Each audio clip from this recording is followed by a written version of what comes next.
Have you ever wondered why souls, once they pass on, don't go into the light or don't move on? And how can we on this side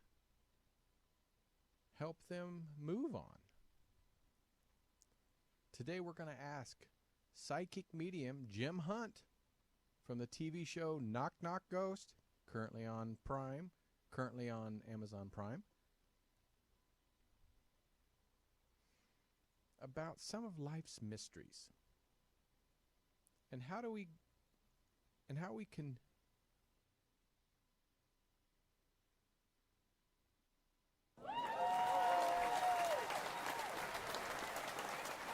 well, for some reason I think the ghosts were trying to cut me off there for some reason, but I was like, wait a minute, it keeps skipping.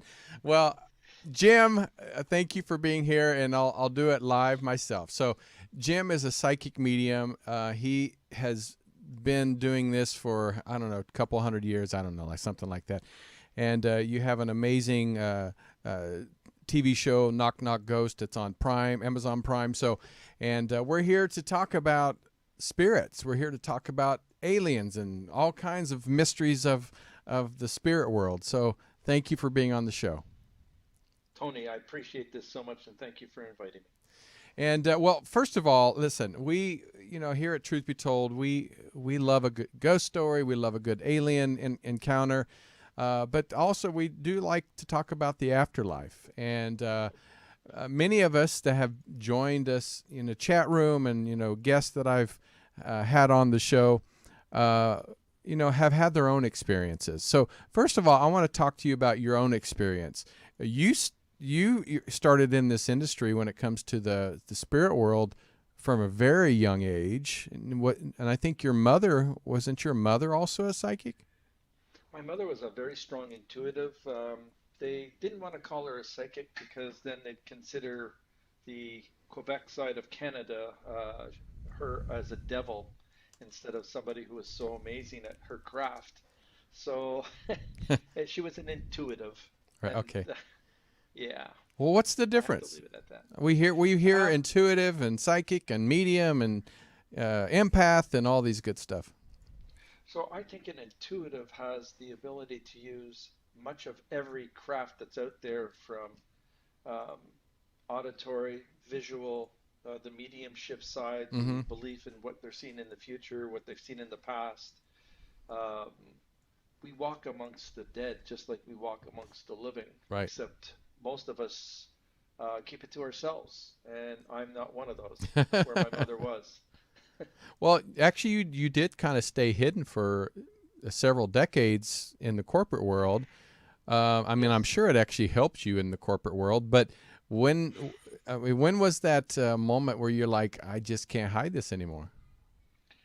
It was sitting, no, I had told one person through well, in the corporate world, I had told the person's wife.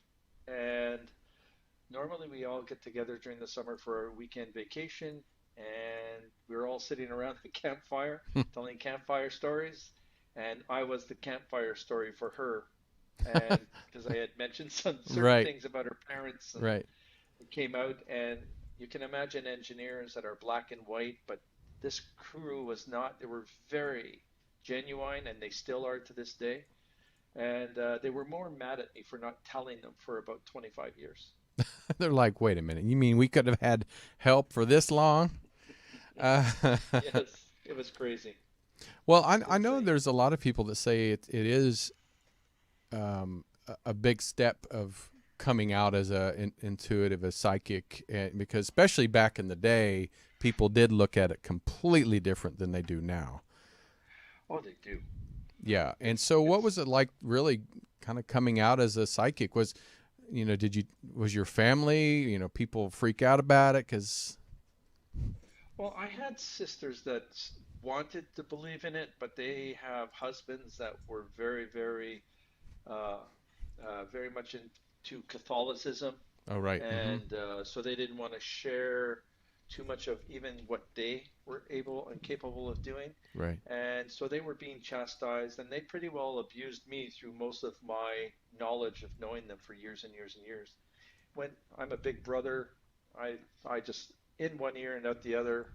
It hurt, Right. but like anything else, you get bullies everywhere, and if there's something that they don't understand, they're definitely going to pick on you, right? Oh, always. I was the youngest Yeah. child myself, so uh, Hmm. I got picked on with everything I did. And also, not just a psychic of seeing things of future and past, but also you also saw spirits. When did I that did. start, and how? Because we all seen the movie Sixth Sense, Yep. where it's would be very scary to see these spirits, because I couldn't imagine a young child not having a traumatic experience with that. I thought they wrote that movie about me when I was there, to be honest with you. No, but there were a lot of similarities there, not the sensationalism of it. Right, of It Hollywood. did make you sick. Sometimes the spirits did. There was always warnings. My first experience with a spirit was at 5 in a sandbox. Really? So, Huh. oh yeah, and um, it was spring. It was the first time that we were pretty well in a sweater. The sand wasn't frozen anymore. The tundra was nice. And I was sitting at the sandbox just doing my thing. And there was a man kitty cornered to me at the other end of the sandbox. And all he did was point. And he kept on pointing. And I'm looking at him going, first of all, what's an old man doing here in the sandbox with this guy? And he kept on pointing. And I said, what are you pointing to? And he said, you're G.I. Joe. And I said, my G.I. Joe? Yeah. And I remember asking my mom where this was, and it was the G.I. Joe with the space capsule. And I buried it in the sand exactly where it was pointing. And it took me a few minutes to understand where it was coming with. Dug it up with my little pail and shovel, and sure enough, there it was. Took a look at it, turned around to go see him. He was gone. Wow. So that Wow. was, and those are always good experiences. And I've had many of those in my lifetime now. Yeah, and like I said, when I was a child, I did see an old man ghost spirit in my house that I grew up in. And then, but when I hit a certain age, of course, I stopped seeing it. Why do we as children see spirits, but yet someone like yourself saw spirits as a children and continued on? Why do you think that is? I think I was the oldest child. I had two younger sisters. My mother was taking care of them. It was the early 60s. Go out and play so that I could leave her alone with two other children. She didn't want a third getting in the way, and not in a mean way, just the sign of the times. So I thought it was always an imagination or playing with my head or something to that effect. But Right. I could walk to the local park and catch up to all the old folks that were there that had passed on that still walked the park, and I was never alone. I was always talking to somebody. Um, I think I was kind of unique and strange because I thought more. Everyone thought that I was more introverted than I was extroverted, and I Right. was far from that. But I did talk to the dead more than I talked to the living as a child until about grade 1, grade 2. That's funny. Yeah, because I think it's. Uh, I mean, I didn't really talk to the spirit, but I could see where sometimes it would be easier to speak with the spirit world than it is to speak with humans, because human It, beings a lot of times their judgment they're and you very know mean, to yeah be honest with you. And yeah even to this day, we're still mean on the unknown. And that's why when I see a child that has an ability, and I know it's either one of the parents, not both parents, that will believe in the child's abilities. So I'll usually see which parent is being protected the most. right And when that happens, then I'm going to go to them and just say, man, your child has this gift. This is what they're going through, and maybe just don't chastise them. Let them talk. They'll either keep it Hmm. or they'll move on with it, like you did, Tony, and it just started to dissipate and you moved on to yeah. become this amazing host. I appreciate that. Yeah, I definitely am still an empath. I do. Hmm. It is hard for me to be around a really bunch of group of people, especially people that are drinking spirits. Oof. Yeah, it's really hard for me because I think I just feel too much of the whatever. But so I keep myself protected. Um, but one thing I wanted to ask, because a lot of times, we just got over Halloween. It was last Sunday, Hmm. where this was the layers were thin between the dimensions, and ghosts are supposed to be able to flow easier back and forth through the veil. But my question is, those ghosts that are still here, that are trapped, that are still on our side of the realm, why is that? And is there anything that we can do from our side to help them move on? Well, welcome to my specialty, Tony. There we go. What, what I've learned to do since I was a child is the understanding is there was always a light. And for me as a child, I would see a light before I saw a spirit. And I think I was given a compass to send them to that light if I was starting to see a spirit, a ghost, any type of entity, and you would push them towards the light. Mm-hmm. If they weren't at the light or they were confused and they were wandering, um, most of them didn't know they passed away. Most of them were so afraid of the dimensional side, the plane that they're in, that they can see us living. They know that they're not alive, but they don't know where they are. So they stay in that state of confusion until someone like a medium can actually speak to them Right. and see them. And it's an eye to eye contact that you really mostly need to make. And if you get that contact, it's so simple by just saying, "Hi, how are you? I do see you. I recognize you, but your family is calling. Please go to them." Now, I was instructed that by the spirits themselves or my guardian angels, my protectors, to give them that information because I wasn't old enough to understand what I was trying to say or project. Right. As you get older, you become wiser, you become better at your craft. And so then you started to investigate why these spirits are still stuck in this dimension. And my best example just comes from 18 months ago, to Oh COVID, my was this gosh, yeah. intersection in Toronto that I would cross this street and go for a walk or a bike ride, whatever I was doing, and I'd always see this woman crossing constantly every time I would go by there. Um, and I said, "Go to the light." She would walk right by me, not pay attention to me, not do anything, and I was frustrated by not being able to contact her. Mm-hmm. So I did my due diligence. I found out that there was an accident there 15 years prior, Oh and wow. this woman was a librarian, and she had died at the intersection. Oh, She was just hit by a by car car. or a taxi. I'm not sure which. I think it was a taxi. So she was doing this for 15 years. I had only moved here, so was only new to the intersection. Hmm. I investigated it, and my thought was she was going through a loop. And this was a continuous, repetitive, going through her death each time because she was still alive prior to moving into this plane of the unknown. So what I did was I grabbed a couple of books from my little library. I placed them directly on the crosswalk where she had been basically hit. And I watched her go through the motion, and she literally stopped, looked at the books, looked up at me, and I just said, "Now's the time to go to the light," because she was asking, "Why are books on the street?" I broke her loop. Pattern, It was yeah. a simple thing to do, but it was a lot of studying to understand it. She saw the books, she picked them up. There's no thank yous in some of this, by the way, guys. Right, It just right, happens. right.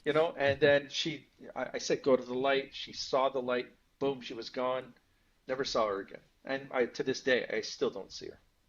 Well, that actually brought up an image, and actually a movie popped into my head of Groundhog's Day, where Bill Murray kept Yes. coming back, and he was, driving off cliffs by the time, because it was driving him crazy, until he realized that wait a minute, if I'm going to relive, I can actually help people. And he started helping people and learning new like languages and how to play piano. And it was just by the end of it, because he fell in love and learned something so much from this experiences, that it broke the cycle. And is that something kind of like what you're talking about in a way? Very, very close. That's a great visual for people, but that's basically what we try and do.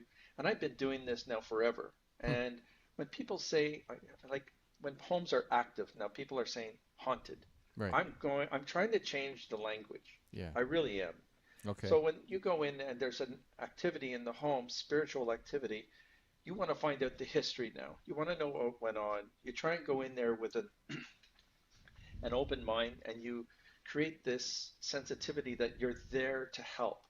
You don't show any fear when you go into a home that's active. You Mm-hmm. go into a home with the motive of trying to release this spirit, no matter what we think they are, because a majority of them are not dark entities. It's the foolish people that call on them. Right. Right. And and you go in there, and it's just Grandpa who just said, "My God, I'm still doing this. I see everybody, but I don't know where the light is." And you just say, "Gramps, it's over there near the kitchen. Get over there."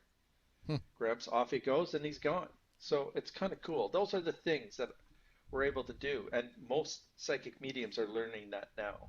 They're not so hypersensitive to saying, "Oh, we got to use the holy water, this, and Right. that." Everybody does use this stuff, and it's great, but you have to go in with a sense of calm.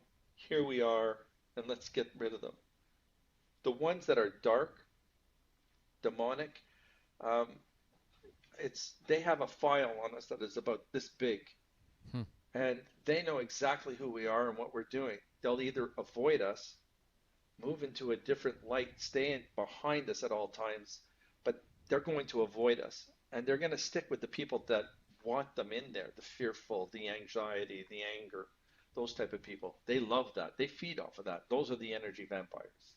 Well, when my mother passed away, actually 3 years ago, last on October 30th, 3 years ago. So, and before she passed away, she would tell me, she says, I saw my mother, and she never knew her real mother.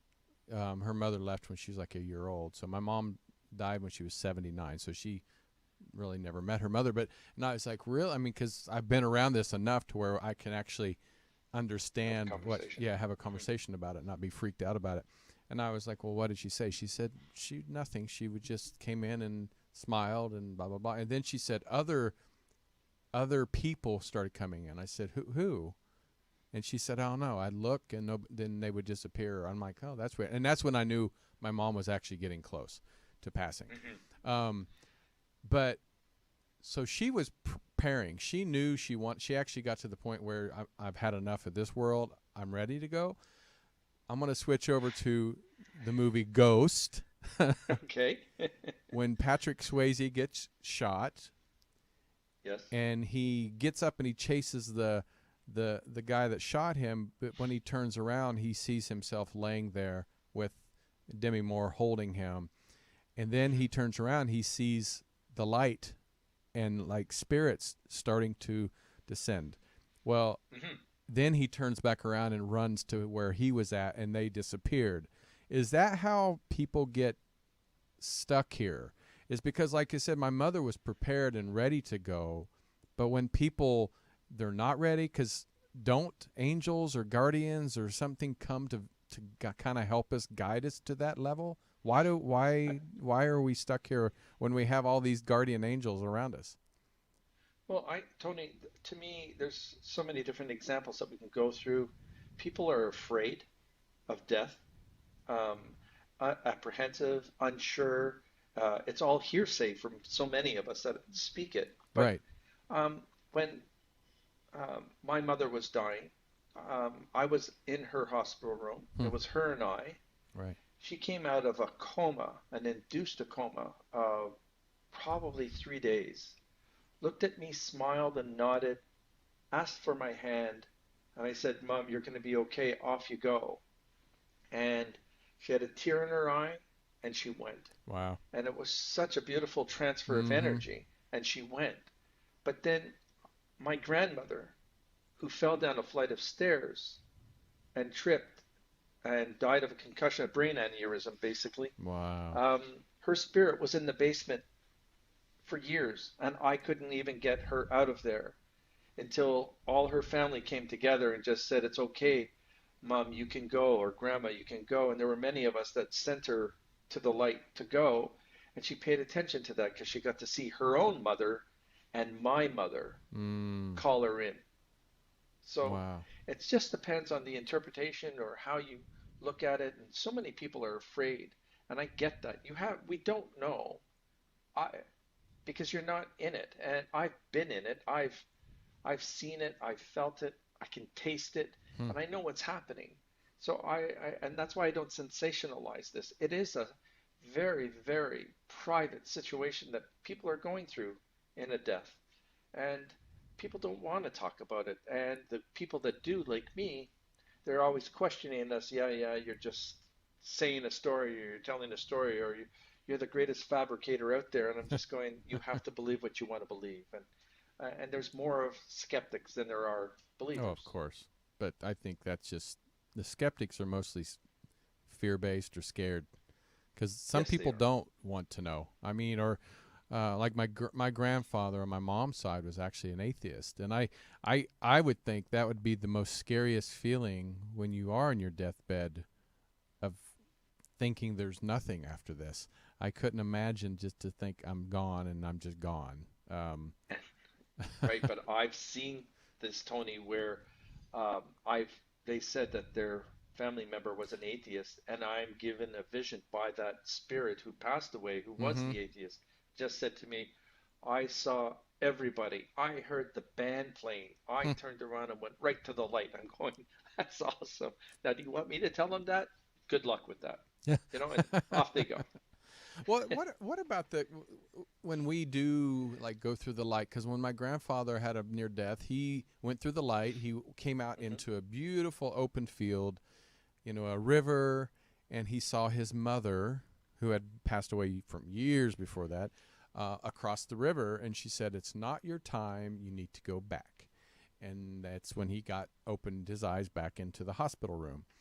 Hmm. Um, but why if we're kind of a ball of energy that leaves this body and The we shell. Yep. this shell, do we actually go to a place? Because energy, to me, I wouldn't think it would be like this heaven, with the golden streets and the mansions and the hills and all that stuff. But why do we see loved ones that look like our loved ones? Why do we see beautiful places?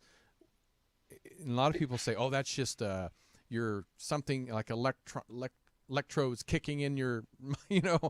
So The last part of your life, or because they say our brain is still active for 7 minutes, right? right, right.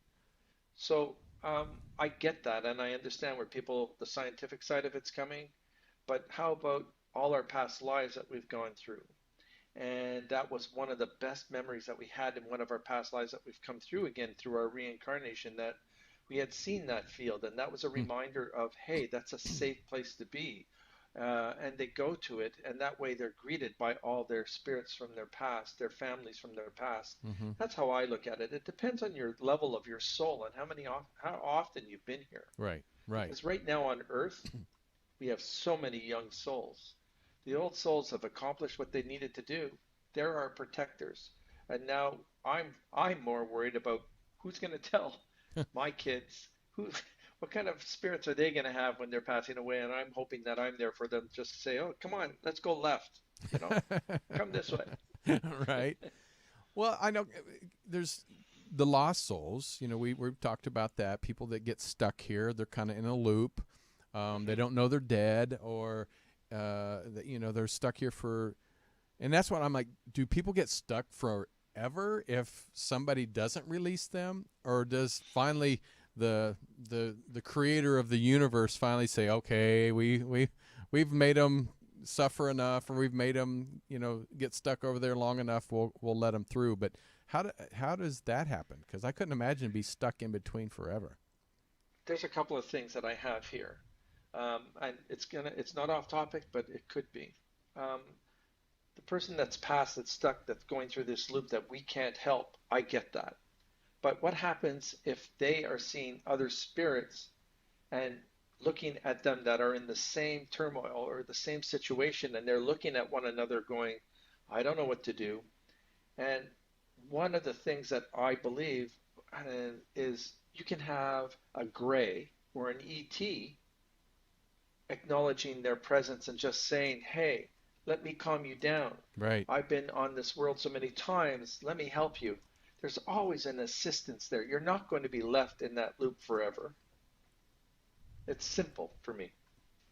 Yeah, I mean that definitely makes sense. Yeah, it just I thought about that. I was like, man, that would suck because you hear like, oh, Poof. somebody's been stuck there for, well, I guess though 1,000 years in the other side or the other realm is nothing because And time I don't is, think that it is either. yeah, I find that the spirit, the humans, when we're alive, and our destiny was to commit suicide or to commit a murder and then to be um, put on death row. Um, they go to the light. They know what they did. They ask for this soul life to do whatever they did, good, bad, or indifferent. But they're not coming back down and taking another shell or bringing their soul to go into another family because they have to wait and say sorry to everyone hmm, that they affected here on earth before they can come back and do this all over again. And that's my take on a lot of these things because I can see that. And I have seen it. And I do see them, to be honest with you. but my question is I would probably keep one person from saying I'm sorry just so I don't have to come back because I couldn't imagine. I mean, because I can't imagine because most people here are like, I do not want to come back. But it's funny once we get over there, we're like, oh, I want to go next. I want to go next. It's like why, Me.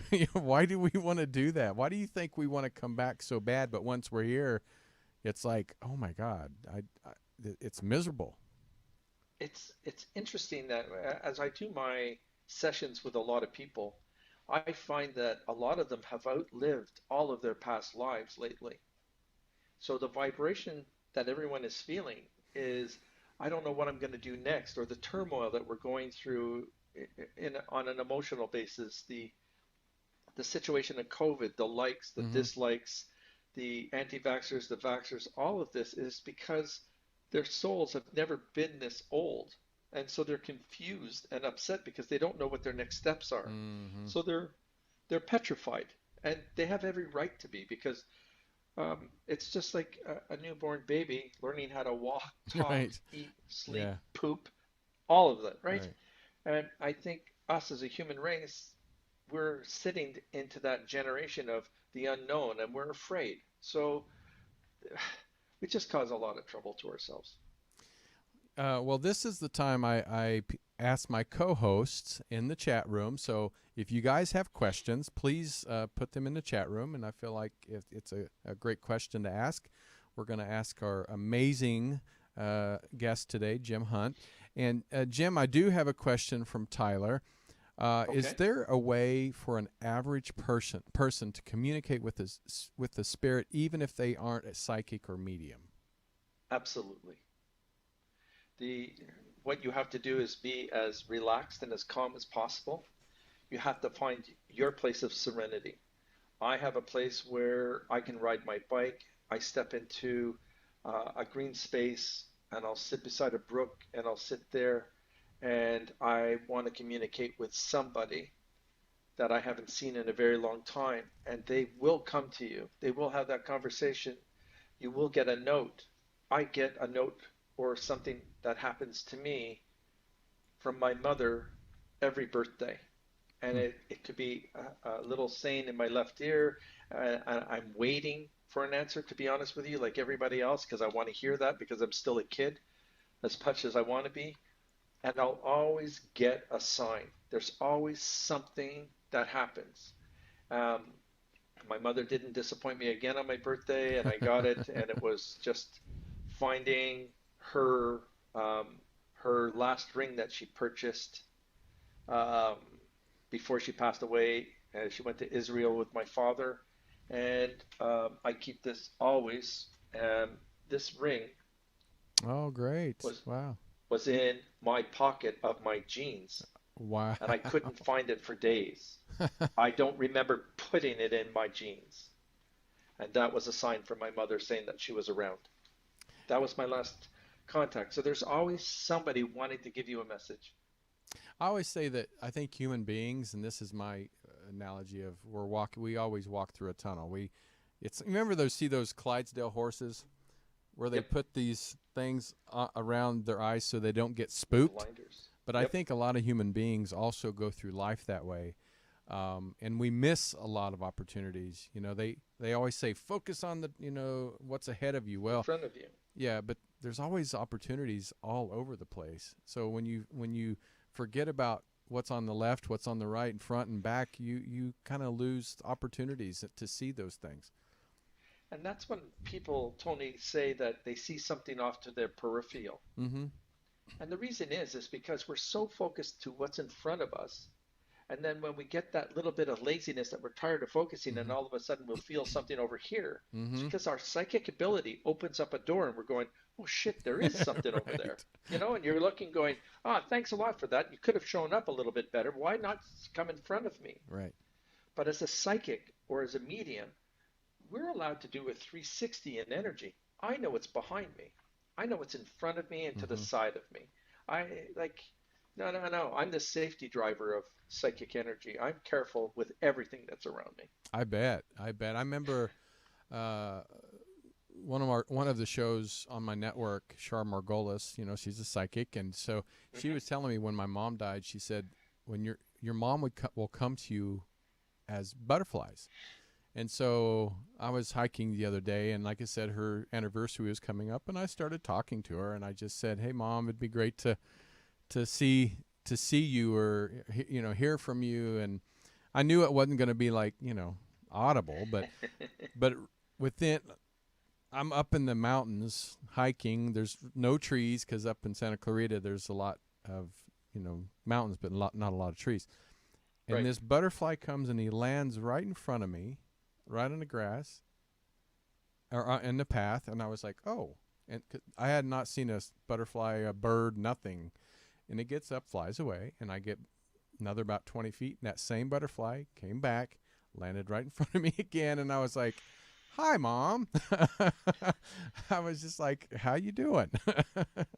And it makes us feel good. Yeah. And if we can get a sign from a psychic or a psychic medium or any intuitive to say, you're going to have this, or you're going to have a dragonfly show up, or you're going to smell your best home cooked meal, Mm-hmm. whatever it is, all of a sudden these things happen because the spirit, it's easier for them to do a touch, taste, and smell Mm-hmm. than it is actually to actually show up. Well, Cindy kind of asks similar question. Are there steps that you can recommend to communicate with our relatives who have passed? Is there something that I know other than paying attention? Is there anything that someone can do to? Hardest thing in the world. When you're sitting here and you're in your space, your place of serenity, and you're trying to shut down, I can't meditate if you even asked me. Um, but what I can do is learn to relax, and I do that. But some of the steps are to shut off your day, to remove any form of guilt, uh, to remove any form of judgment, to remove the day. If you had a bad day, don't try and contact someone.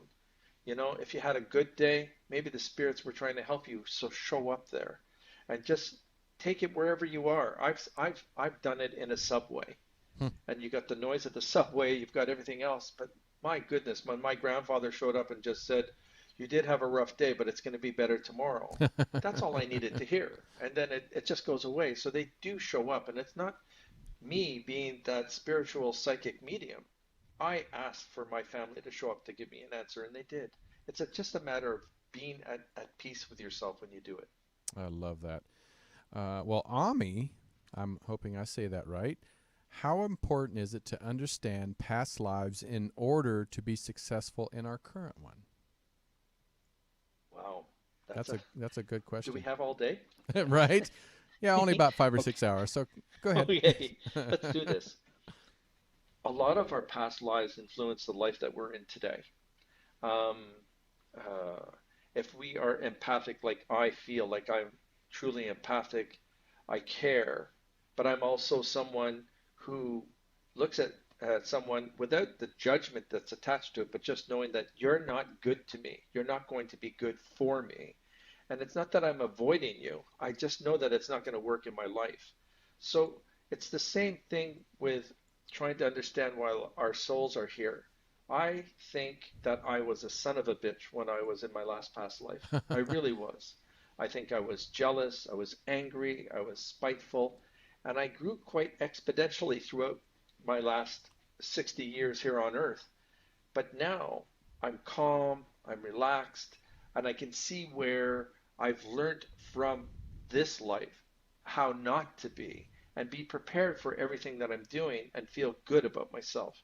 And when you feel good about yourself, you're going to know that that's your soul's purpose, where it's going and why you're doing it, why we have doctors, lawyers, and then at the same time, why we have murderers and sociopaths and Mm, narcissists.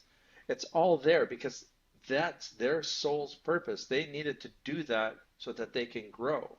But it's us who feel the wrath of some of those things that aren't very nice. yeah, that's unfortunately.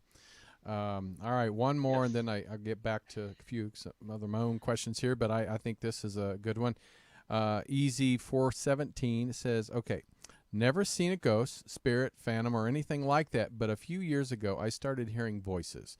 Usually when I'm very tired or trying to sleep, but not fully asleep. Sounds like people in the room with me talking, but I'm the only one there. Wondering what Jim might think this is." Oh, that's cool. That's awesome. Right? I think that's that's a prelude to walking into a party and you're hearing all the voices. And what someone is trying to do is you can hear multiple voices because if you heard just one single voice, I think that you would shit your pants. So what I'm saying here is you get the multiple voices, they're going to talk to you that way, and then the give it time. The main character of that spirit will come out and try and have a conversation or say something to you, throw a gift at you, put 10 cents in the middle somewhere, do something very different, give you a sense of smell. But I bet you, even with that crowd that was in there, you had one of the best sleeps of your life. Hmm. Yeah, that's yeah. I don't look at it as bad, you Yeah. see. It's not as bad as people think it is. Yeah, like I said, when I was a kid, I didn't. It didn't really scare me. I mean, it made me uncomfortable just because I think I didn't know exactly what it was. But Hmm. because my family would hear it, like the walking in the doors and stuff, but I saw it. In fact, real quick, Kevin kind of told my story. He said I saw a ghost and a spirit 2 times when I was a kid. It scared the bejesus out of me. He goes, and I haven't seen anything since. Is because I was so scared as a kid. We kind of touched it because sometimes when we become an adult, people, I think human beings prep us not to believe in that stuff anymore. Am And I I right? agree with that. I do agree with that.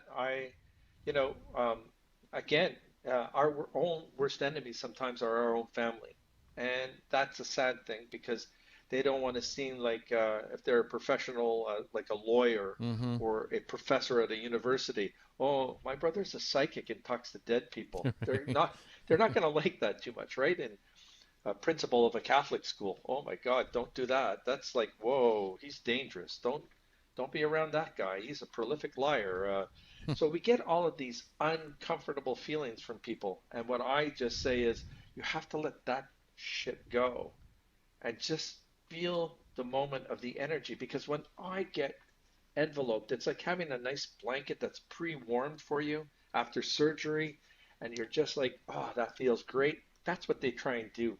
You don't have some ghost that's trying to rip it off you unless you ask for it. Right, right, right. Well, speaking of something to that effect, I mean, we've talked about spirits that have been stuck. We have spirits that even come and bring us messages. What's the difference? Because when spirits that don't know they're dead or get stuck, how does a spirit actually get the permission or be able to come travel to us to talk about something, to warn us, to speak to us or anything like that? How is that different? It's the willpower that we have as human beings to want to do something. And if we have the confidence to do so, we're going to go out there with bells and whistles on, and here we are. The dead, the spirit, the ghost, the entity, the poltergeist, they all do the same thing. They're going to try and find a way to get the attention of us. There's no there's no rocket science to this one, I'm sorry. It's just the true belief in what they're doing on that side of the plane compared to our plane. And if they get lucky to give us that message, which we get a lot of, we're going to be the ones who are going to be telling you those messages. And it was Kevin, the last person, Mm-hmm.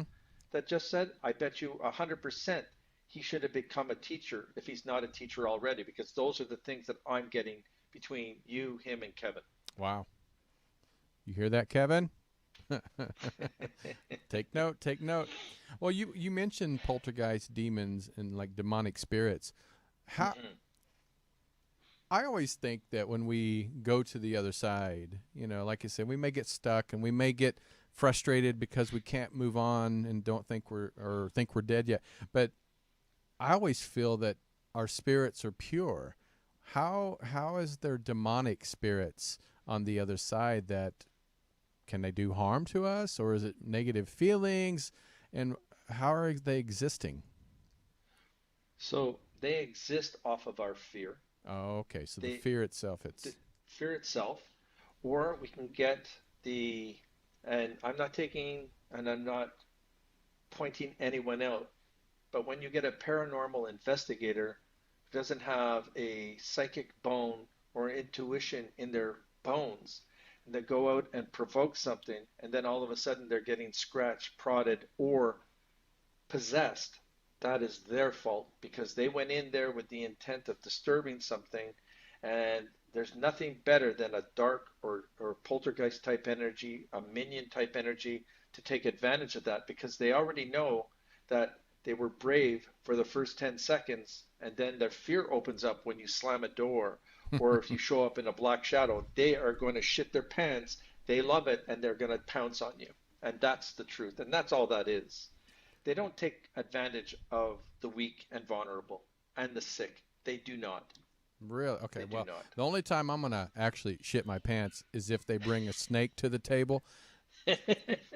Snakes, yeah, snakes are the ones that get me. So the spirits. No, I mean, I guess I wouldn't if a demonic spirit Roller probably. coasters are getting mine now. I'm Well, getting I too old guess for the this. older I get too, yeah, they kind of start to bug me too. But snakes, I turn into a 12-year-old girl.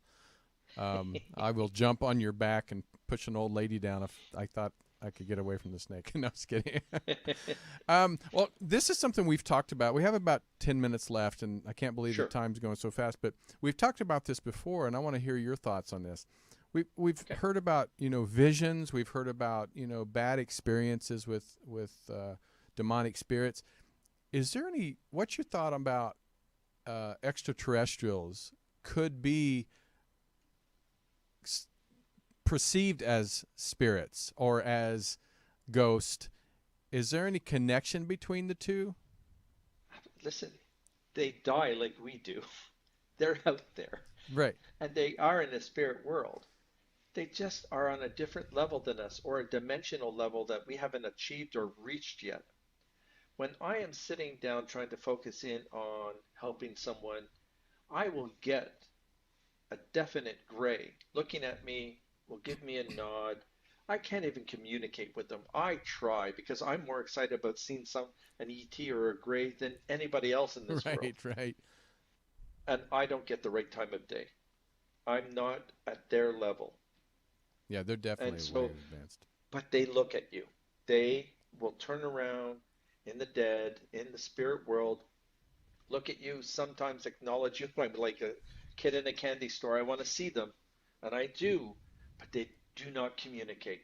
And I would love to meet a psychic medium that can communicate with them because I want to give them a hug. Well, do you think like extraterrestrials are way advanced souls over? Absolutely. I just always Sorry. feel humans are always the least of the smaller. Listen. in that world, we're the Neanderthals here now. Like Right. we really are. We're still very jealous. We're power hungry. We're angry human beings. We don't really help thy fellow neighbor in a Hmm. lot of different ways. I'm not saying all of us, Right. but a majority of us. And you've seen the upheaval in the United States, Canada. You see it in Russia now. You Right. see it in Everywhere. China. Not getting political at all, but it's out there. And we just have to be aware of our surroundings and be positive instead of negative. So, do you think a lot of the myths that we talk about, like you said, we both agree that aliens or extraterrestrials exist, but such as the Absolutely. Bigfoots and other shifters and other things exist out there that we've heard about for thousands of years, but there's never really been like a physical, at least that we know of, proof. Hmm. um, but like they always say, oxygen, you don't know it's there, you don't see it, you just breathe it. But what is your take on all these other myths out there when it comes to Just Bigfoot and like, all this stuff? so I believe in the Bigfoot theory. I believe that that's portal after portal after portal, and they're finding, sorry if I lose you for a second. Oh, there we go. Um, there's portals out there, and they go from one portal to another to another. They Hmm. are out there. It's just like the military who have that camouflage for snow, for the Right, jungle. I can't see them until they show themselves. right. And this is just what happens to the same with the ETs and the Bigfoots and everything else that's out there, especially the shapeshifters. They're really good at it. Well, how do we? I mean, speaking of portals, um, I know there's some people that say, "Oh, I have a portal in my living room," or how does one know they have portals, or how? Well, first of all, I'd move, but Right, right. sorry. A portal's there to stay. You can't get rid of a portal. Sorry. And if someone thinks they can, please tell me how they do it because I can see the portals where they are sometimes. So you can't get rid of them after someone said they did. Um, it's an extension of our spiritual world, our dimension that we live in. We're lucky to get to the third side of a Hmm, dimension. If we're in our fourth and fifth, we're even blessed with that. right. But they're there, and they're there to for us to examine, to figure it out, to be there. It's our earthly black holes. Do you think we'll ever? Well, probably not in our lifetime, but do you think we'll ever get to that? Because they say we use, what is it, 10%? Not even 10%, 3% of our brain. I can't remember. Do you ever think we'll ever enhance our own spirituality on this planet to where we finally Be can accepting. have peace, or what I mean? It's in because they talked about the Mayan calendar, and there's the big shift. And I mean, I Yeah. guess I definitely I have felt like a shift in a lot of ways, and I think a lot of times, especially with humans, I think when people see the light of the ending of something, they get scared, and so they cause issues and problems. I think that's what we're going through right now. But do you think we'll get to that point to where we are more advanced? I think it's going to be in our children's lifetime. It might, Tony, we might even get lucky as to say that people are starting to acknowledge things. Right. I truly believe that in my lifetime, we will still be visited by the third kind. I hope so. However people want to pronounce it, and I can't wait. I can't wait either. Um, and good, bad, or indifferent, that's a whole nother topic altogether. But they're there and they are there to study us as we are to study them. And I think as a conglomerate, we might be a better world for them. Well, Jim, I have to say we're out of time, but I really would love to have you come back. We have so much more to touch on and get into a little bit more Absolutely. details. But you're fascinating, and but you've been on some TV shows. We can't talk about Yep. an upcoming show that you have, but you do have something in the works. Yes, I do have something in the works. It's going to be a lot of fun. It's going to be universal in the sense like it just won't be in Canada. Um, and I am so excited about it. It's just a matter of getting it off the ground, so to speak, and hopefully within the beginning of the new year, we'll be out there. And Oh, I love it. I want to thank personally everyone that has watched Knock Knock Ghost. I want to thank everyone for the amazing emails over the past 2 weeks through the Halloween special that they showed the show. I love all of you, and thank you very much for following me. And you can go to jimhuntofficial.com and find out more information, get a hold of Jim.